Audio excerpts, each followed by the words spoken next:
Pour mon trading de CFD, je veux une plateforme différente.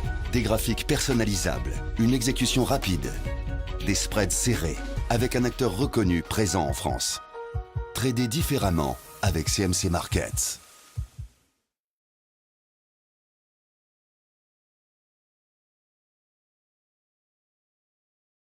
Voici l'analyse technique du CAC 40 pour le 2 juillet. Alors avant d'attaquer l'analyse technique, on va tout de suite regarder les rendez-vous économiques de demain. Et ils sont assez nombreux. Nous avons le PIB trimestriel en zone euro, donc ça sera forcément très intéressant de suivre. On aura un œil attentif sur, donc aux US à 14h15 sur le taux d'emploi non agricole.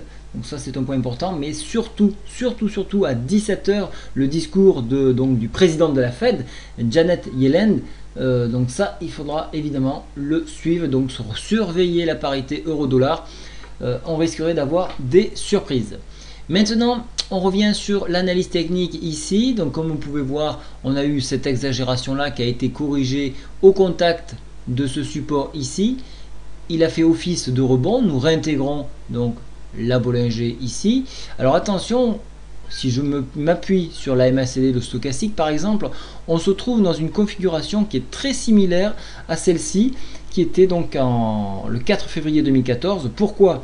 Parce que nous avons touché le bas ici. Ici, nous sommes vraiment en bordure de ce point-là, donc assez comparable de ce point de vue, d'un point de vue graphique et d'un point de vue indicateur. On se trouve donc là, on était au ras des pâquerettes. Au stochastique, on était en survente. Vous voyez qu'on est en train de s'écraser pour remonter.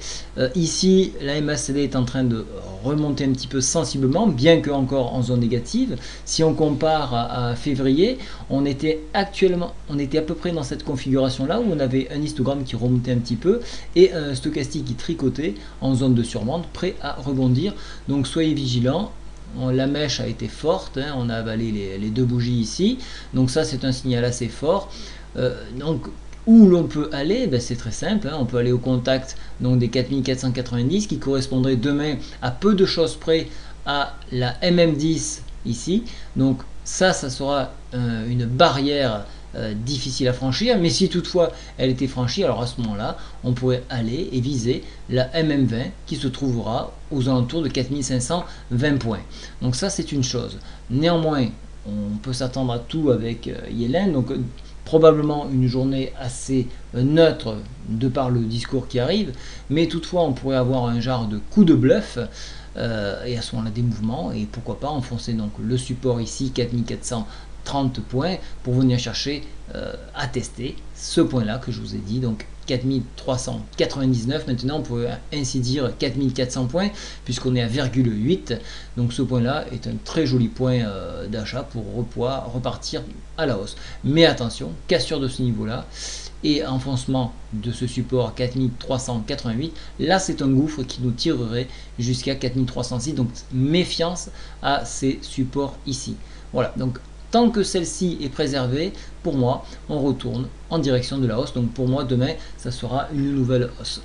Voilà, je vous ai tout dit pour ce soir. N'hésitez pas à revenir vers moi pour différents points. Hein, et voilà, je ne manquerai pas, bien évidemment, de vous y répondre. Voilà, au revoir.